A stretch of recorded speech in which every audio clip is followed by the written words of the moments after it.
There are some conversations that stay with you, and this is one of them. In this episode of Rise Up and Heal, I am joined by 𝘏𝘫 Whitney, who shares her deeply personal journey through pain, survival, and healing.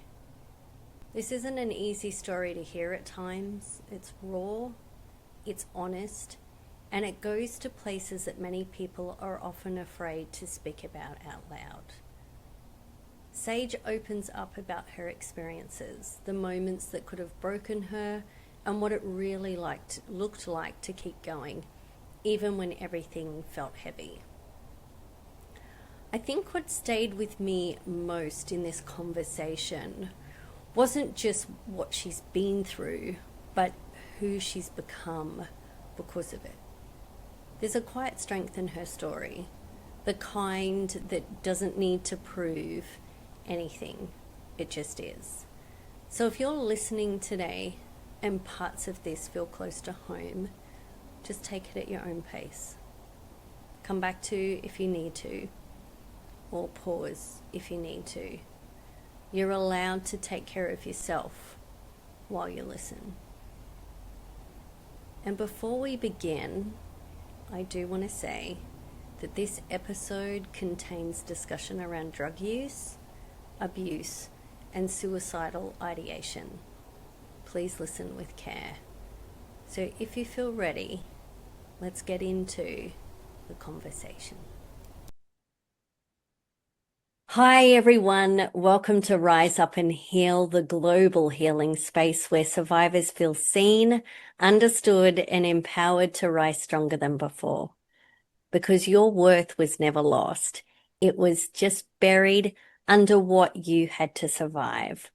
I'm Annie, certified Heal Your Life coach, helping people restore their relationship with themselves and rise stronger than before. And today, I am super excited. I have special guest 𝘏𝘫 Whitney from Utah, who is the host of a Lights Out Narcissistic podcast. 𝘏𝘫, welcome to Rise Up and Heal. Thank you so much for sharing your story with us today. Thank you. I'm really happy to be here. I appreciate you letting me on. So I'm excited. Thank you. Well, 𝘏𝘫, you and I have already chatted before, but could you please share your story with the listeners today? Absolutely. Absolutely. So it was about I feel like we're reaching almost 2 years ago. Okay. I was an activity director at a skilled nursing facility. For people that don't know what that is, it's like an elderly folks home. You can receive physical therapy and occupational therapy there also. I was a activity director and she was a patient. And in my podcast, her name is Aaja. And so that's who I'll be referring to. Yeah. And I had known her. She was a patient there. I had known her for about 2 weeks. We were close friends, and she texted me and asked me to marry her. Right. And yep. And at the time, I was in a not a great place mentally, and I really thought this was my only chance at love. Yeah. This is my only chance, and no one else is going to choose me. And I thought I had gotten the golden ticket, literally. So when she did text me, I thought we would stay friends until she left the facility and then we could start a relationship. But instead, after I had said yes to that text, she immediately told everyone. And it looked really bad on my part, I would say. So I went to HR, and her text basically said, I'm really scared. I'm dying. I have 6 months left to live. Can you please marry me before I pass away? That's my dying wish. Yeah. Is to get married before I pass away. So I told management that, I was super upfront. I showed him the text. I said, hey, I'm not here to sneak around. Please tell me what I need to do. It wasn't illegal because I was an activity director, but it was unprofessional. Okay. And in that time, when someone heard we were engaged, a really nice CNA came up to me and he said, hey, I need you to know that she's hit on other male nurses before. This is pretty common for her. And she had she had said that a gay CNA had tried to rape her. And so that was huge news to me. And that totally threw me off. And so I remember saying, hey, thanks for telling me. And I went and asked her about it. And the most interesting part of this is normally, because it sounded like a huge lie, right? And it, on her part. And I knew she wasn't mentally very well. And I knew she was on a lot of opioids. And opioids can do crazy things to the brain. Yeah. So I was pretty straight up with her. And I did ask her, I said, did you say a gay CNA tried to rape you? And she said, I don't know. I probably did. I black out a lot. I'm on a lot of meds. Sometimes I black out and I don't know what's going on. And I feel like all these people are touching me. And it's very possible that I said that. Okay. And it was so interesting because I'm so used to people, when you call them out on their lies, just exploding. Just, what are you talking about? How dare you? Like, I knew it was a lie. I knew she was lying, but she didn't. It just was like another day. Just, oh, I probably blacked out, when it happens. And I was ready for her to get angry, and she didn't. And that really threw me off. Yeah. So I believed her, I know how dangerous opioids are, and she was on a lot. So that had happened, and we were engaged for like 3 weeks.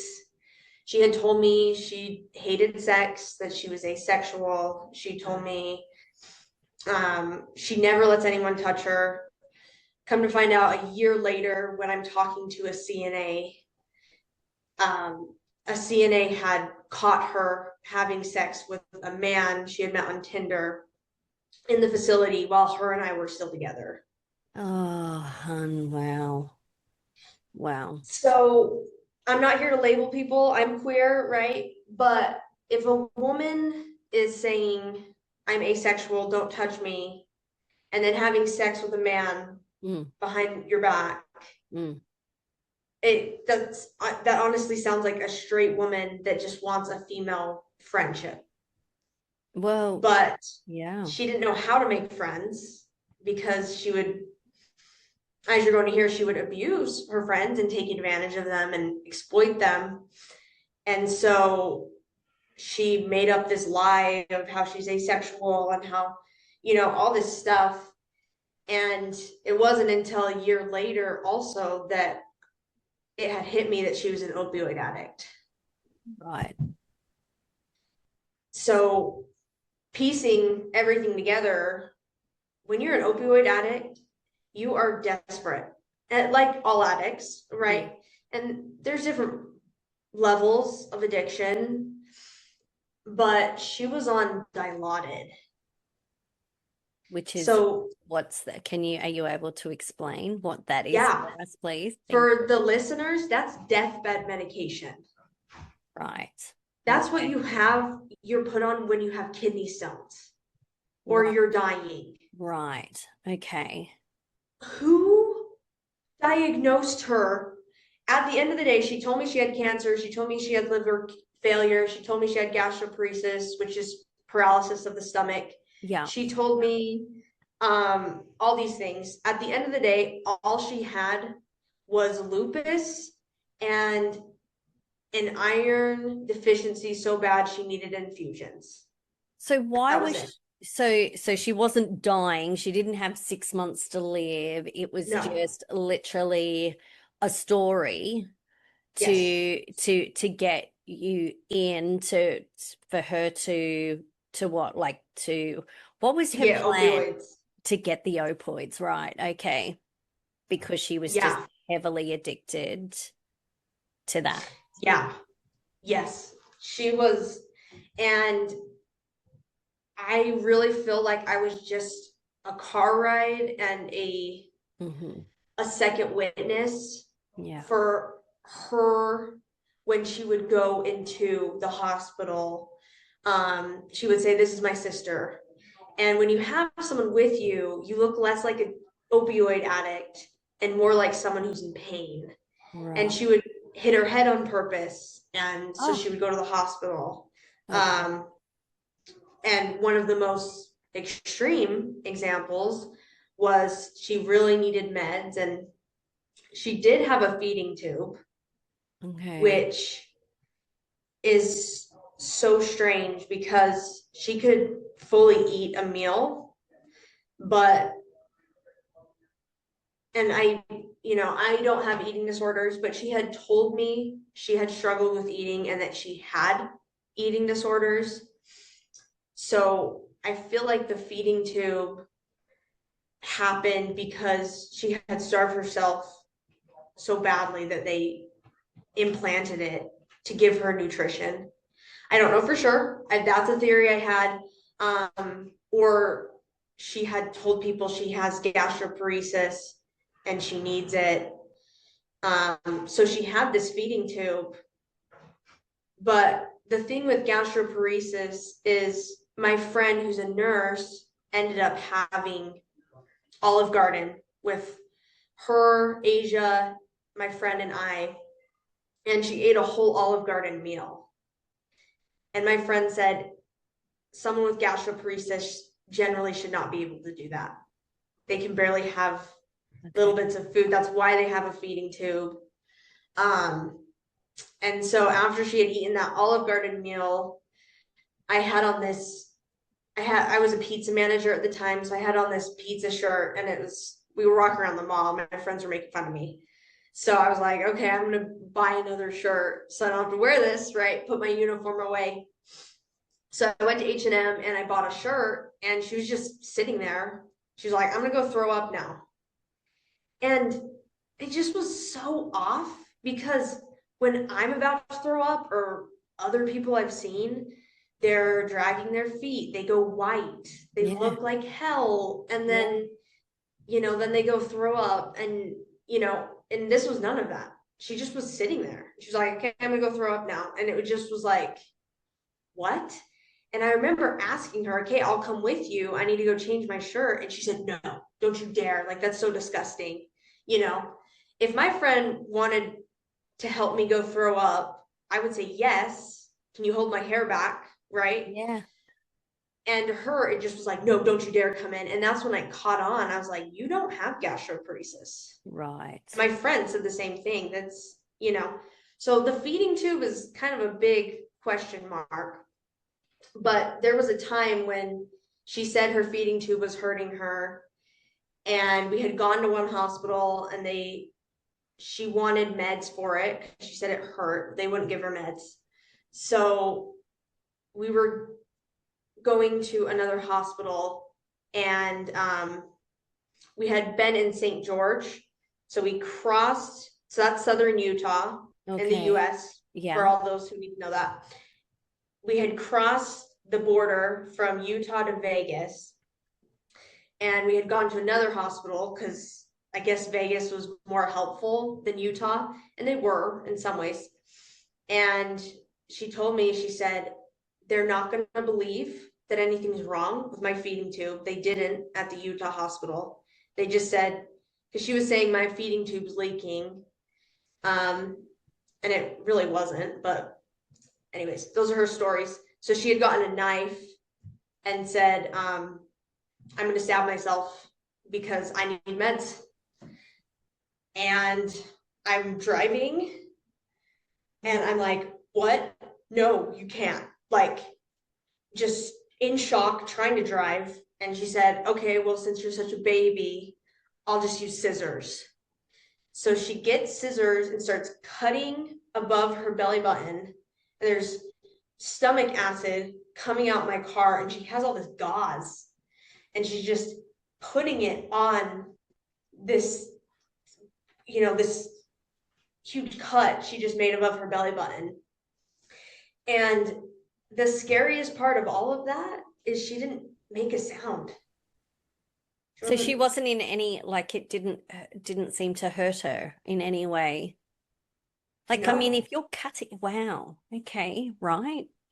That's how powerful these opioids are. Wow. You're so numb, you can't feel anything. Wow. So that was really frightening to me that, yes, you could fall off a building on dilaudid opioids. Yes. And you can cut yourself open. And that's something to say with the US medical system. Yeah. Is who diagnosed her with that? Yeah. And why was she on deathbed medication when she only had lupus and an iron deficiency? Yeah. And so you see her lies, and at one point she must have manipulated the healthcare system. Yeah. To the point of getting her hands on dilaudid. And that is just really to the extreme, isn't it? And I think this is the thing.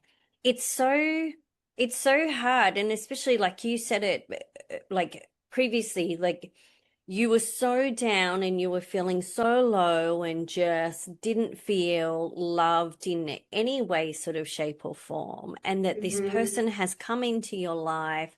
She's made you feel special. She's played on your caring nature by saying that she wants to get married because she's only got 6 months to live, only to find out that it was all just some big hoax because we've got literally a drug addiction and it was just to feed this drug addiction. How far into the relationship were you when you started to really start to go, you know what, there's something not right here? Like, was it at that point where she'd already started to cut herself, or it was more, like you said, back in the mall when all of a sudden you're starting to notice? Was that sort of the first clue for you? Yeah, the mall, to be honest, this whole thing's a red flag. Why is a stranger asking me to marry her? I've known her for 2 weeks. Yeah. You're asking someone to marry them because you're dying. That's a red flag. Like, that's ultimately pretty much manipulation. So the red flag was probably the beginning, the text, but I just thought I was chosen and special and, so lucky. Yeah. Yeah. So I did start seeing red flags when she would say, I'm going to go throw up now. And then she would turn on the faucet to the shower, and even over the faucet, if someone's throwing up, you can hear it. Yeah. It's loud. Yeah. It's gross. Yeah. It's dumping, I didn't hear any of that. And I wouldn't like put my head against the door, and normally once you see someone throw up afterwards, they're sick and they're white and they look bad, and it wasn't any of those things. Yeah. Wow. So she just would go in the bathroom and turn on the water and just sit on the toilet. And I guess like if you're really trying to be an actor, she could have like retched like, tried, but she didn't. She just expected me to believe she was throwing up all the time. When, you can hear above the shower, throwing up is loud. It's gross. It's, Exactly. So that was a red flag I picked up on. And then definitely, when that CNA was like, hey, she's asked other people to marry her before, and then the thing with the gay CNA, another red flag was that she's like, every ex was just, like the worst. And the way she talked about them was always horrible. And she'd be like, oh, well, it's your choice. You took me to the hospital, because they would complain. And I was like, I would have some sympathy. It's not fun being in the hospital for 6 hours in the ER, falling asleep on the ground. I did that once a week. Oh, once a week with her, even when, because we were only engaged for like 3 weeks, and then I called it off because I was like, we don't fit. yeah. I'm in love with someone else, which I was at the time. Yeah. I was just trying to forget about her. And so I was like, I would have some sympathy for people that are sleeping on the floor of the ER for 6 hours once a week for you. Yeah. But it just, to her, it just was expected. Like, yeah, you need to do this for me because I'm all that matters. Just that narcissism. Just Yeah. Well, they give up do. your life, Yeah. die for me, no gratitude. There was no gratitude Yeah. of, hey, thanks for being there for me. One time I said, I don't want to take you to the ER. I tried to set a boundary. I don't want to. Nothing's wrong with you. She tried to play off she had food poisoning. There was no shortness of breath. There was no heavy breathing.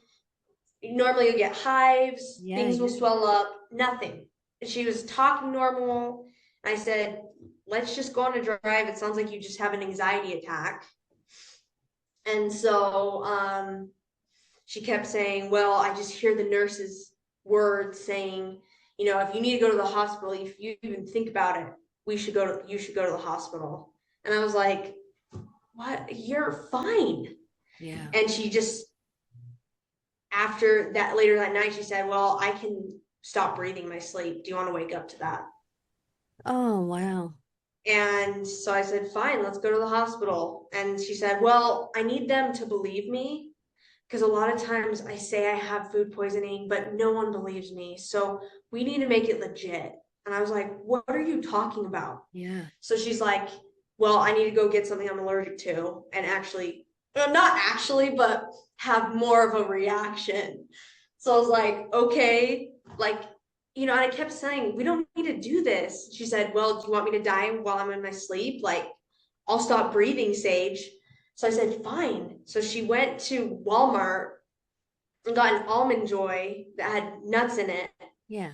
And she was allergic to nuts. So she ate it and then got her EpiPen and stabbed herself. So we had to go to the ER. And then anytime, so I took her to the ER and we said she had a food poisoning or whatever. And she started seizing. And I just, I don't know if that's what always happens when you get an EpiPen or if that happened because there wasn't an allergic reaction. I don't know much about EpiPens and stuff like that, but she did started seizing, and I remember picking up her feet and just doing all these random motions, and it was like someone was guiding me. And once she had calmed down and started breathing normally, she told me, where did you learn how to foot zone? And I said, I've never done that before. And she said, you were so experienced. It was like you had been foot zoning for 5 years plus. So that was very miraculous and beautiful amongst the chaos and craziness. And whenever she was in the hospital, it would be like, where's the nurse? I need my pills. I need my pills. Can you go ask them for my pills? Like pushing people. Can you go see? And every time they'd come in, no, you don't need Dilaudid right now. Like they'd say the doctor's not allowing you. Yeah. And so we see how dangerous opioids are. Yeah. Yeah. Because with weed, you can go get it. Yeah. Right? With alcohol, all addictions are horrible. And I have sympathy. I've had my own addictions. So there's always going to be sympathy. Yeah. Unfortunately, with an opioid addict, you have to hurt yourself to go get them. Yeah. Or know someone. But Dilaudid, that's hard to get. It's not your average, oxys. But the fact is too that this person is going to this extreme, and you're having to be a part of that. Like you're a part of that and you're witnessing that. So like how did you get out of that relationship and how have you healed from being in that relationship? Yeah, that's a great question. I So I was down in St. George. I was supposed to only be down in St. George and that's southern Utah, like we talked about, for 3 days. But she ended up having to fall on the ground, which was BS. But and go to the hospital. And because she was out of state, it's very possible they didn't know her as well. Yeah. So she could get meds more easily. But I was supposed to only be down there for 3 days. I ended up being down there for 2 weeks. Wow. And I ended up quitting my job back home because I was like, I kept telling her I need to go home and go back to my job. Yeah. You did this to, you didn't take your iron infusions. That's why I'm pretty much sure you're here. Yeah. I need to go. And she kept saying, I'm going to die. You're going to try to leave and I'm going to die. And guess how you're going to feel, Sage? Guess how shitty you're going to feel when I die? And just these threats. And I remember telling my mom and even my boss back home, I said, I don't know how I'm going to get out of here. And a lot of people say, save yourself, Sage, and that's what I talk about in my podcast is your feelings matter too. Your life matters too. Absolutely. 100%. Exactly. And this example here with her trying to keep you there at St. George is just a really great example, as awful as it was for you to be in that situation, of the emotional manipulation that you endure. And I mean, and that right there is emotional and psychological abuse. So it's huge, and keeping you attached and keeping you there. So yeah, wow. So how did you then get out? Because you looked at quitting your job, your boss has spoken to you, spoke to your mom. So how? How? Yeah, I quit my boss. I quit my job because I had I'm psychologically enslaved. I'm psychologically held hostage. I don't know.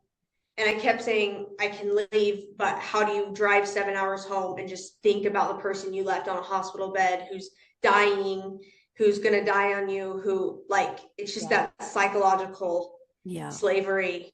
So what ended up happening is a guy in Vegas saw her Tinder that said, because she had a Tinder profile, and it would say basically what she texted me when she wanted me to marry her. I'm dying. I have 6 months to live. Please marry me before I die. It's my dream. So a guy in Vegas had seen that Tinder profile and came to the hospital with flowers. Wow. While we were there. And she said, please marry me. And the next day he got a ring and proposed.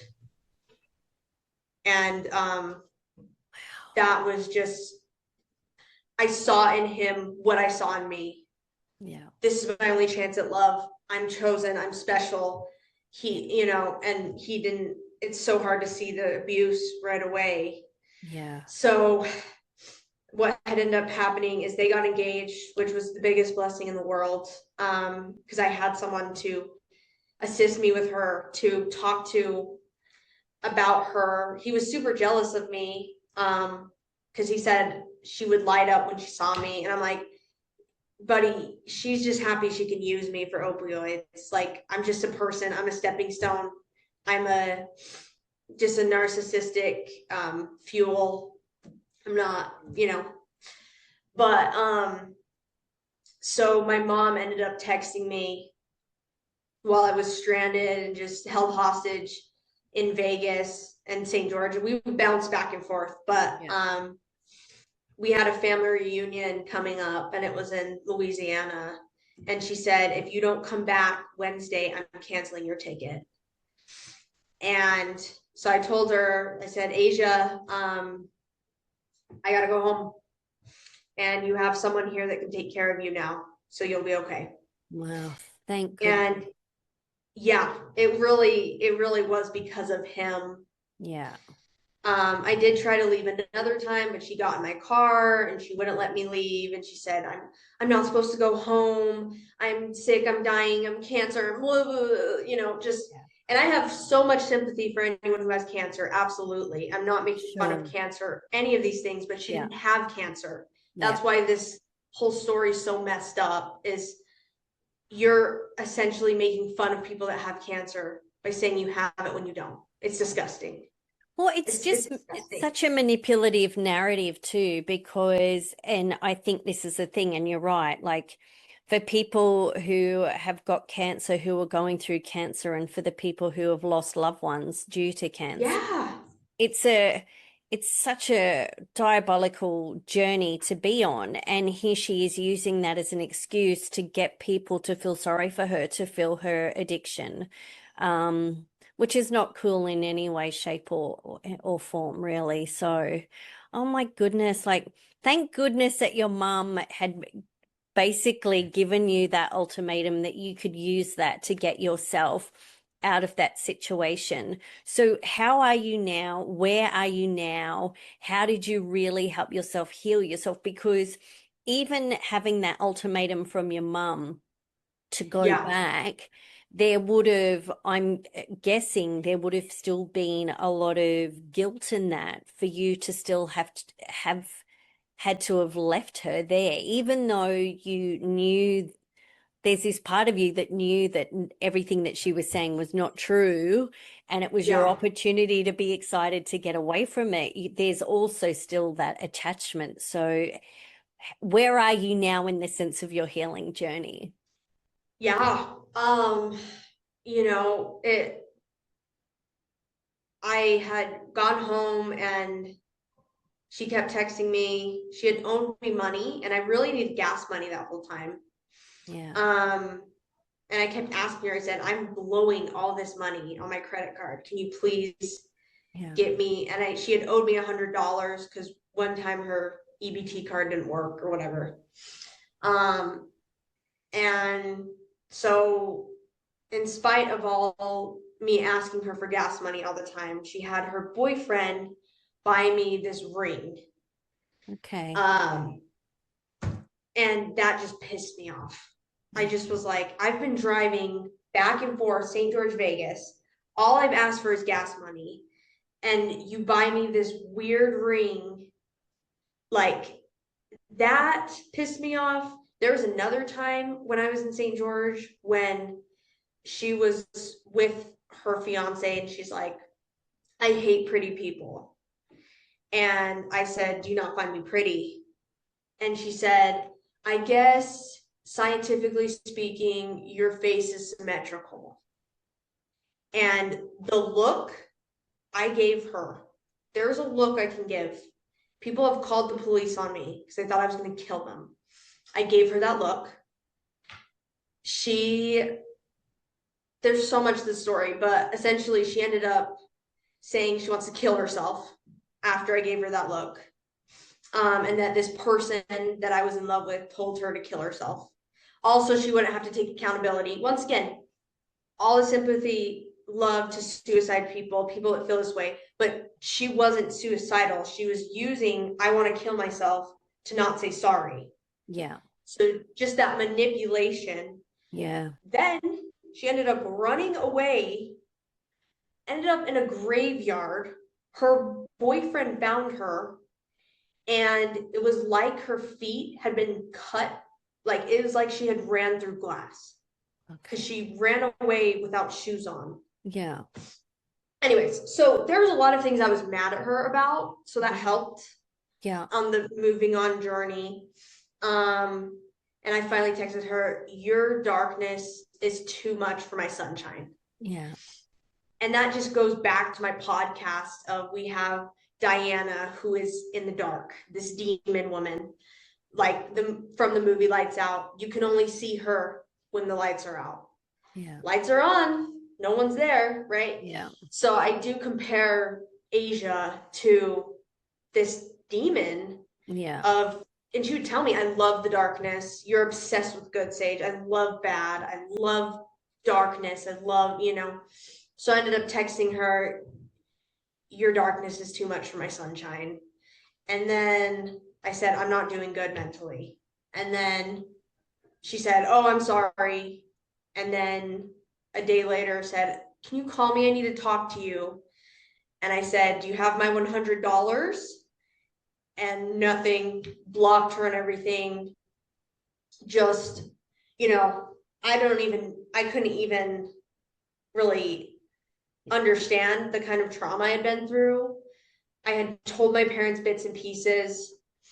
The biggest thing really was not having to sleep on the hospital floor once a week and just being like, I'm so grateful I don't have to do that anymore. I'm so grateful this person's out of my life. Yeah. Doing lots of energy healing, because wherever she had touched me was in pain. It's like she had just put bad energy into my body. Yeah. So I had to physically just draw out and give her back this negative energy. Lots of energy healing. I released this energy you gave me, return back to sender. I'm healing myself, return with love, get out of my body, get out of my body. Yeah. And they talk about this with narcissistic abusers. Their organs are just messed up from the abuse. Your nervous system is jacked. And it's like they're in your body, just still there. Yeah. So I just had to I forgive you for, threatening me. I forgive you. Just get out of my body. And God, please. And God really stepped into talking and writing my podcast was very therapeutic. Yeah. It was all these things of just get out of my body. God, please help me. Yeah. And then essentially saying no. Learning boundaries, because I never said no to her. I tried one time and she blew right past it. Yeah. So I said, and I talk about this in my podcast, episode 3. Okay. If you can't say no, you can't protect yourself. And this can happen to you if you cannot say no. This can, and it probably already has in subtle ways. Yeah, absolutely. And I think the biggest thing too is like you did initially, is just go no contact.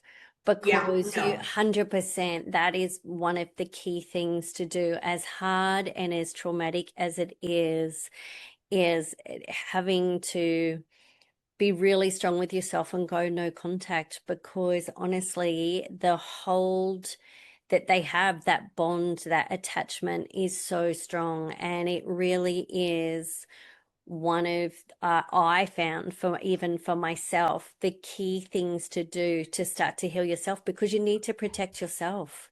Because otherwise they're just going to continue with this level of confusion, the mixed messages, and just try and hook you back in and keep you hooked as much as they can. So, Sage, I am so glad that you have absolutely gotten yourself out of that relationship. Like, oh my gosh, hun, like what a story, what a journey that you have been on. Like, wow is the only word that I can honestly say, is just wow, sweetheart. But honestly, thank you. I think it's just also amazing that you have taken the steps to go and truly heal yourself and to work on, like, energy is such an important thing.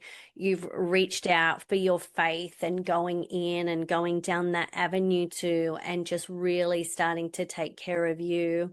And now here you are being an amazing advocate, talking on your podcast, sharing your story. So where can listeners find your podcast? Where do they plug into for that? A Lights Out Narcissistic podcast is currently available free on Spotify as of now. In the future, I will be expanding its platform, but right now we're just doing Spotify. Perfect. That is so wonderful. Honestly, Sage, thank you so much for being a part of the Rise and Heal community. Like, I have just loved absolutely having you on this session, and just thank you for being so brave to share your story, because it's such a story and it really highlights the level of confusion. I think that, yes, it highlights the manipulation, it highlights all of that, but just that level of confusion that you were in. And of course, for anybody else who's been in that situation and who is in that situation, it really is. You cannot see the forest for the trees because of that. Just, it's huge. So honestly, again, thank you so much for sharing your story. Thank you. It's been so fun getting to know you, Annie, and I'm so grateful I could talk to you. Thank you for listening. You're amazing too. Thank you. Thank you so much. All right, for everybody who is listening, I really just want to say thank you so much for listening to Sage and my conversation today. And you can find Sage's journey and where she shares her story on her podcast of Lights Out Narcissistic podcast on Spotify. Sage, once again, thank you ever so much. Thank you. You have a wonderful day. You too. Thank you.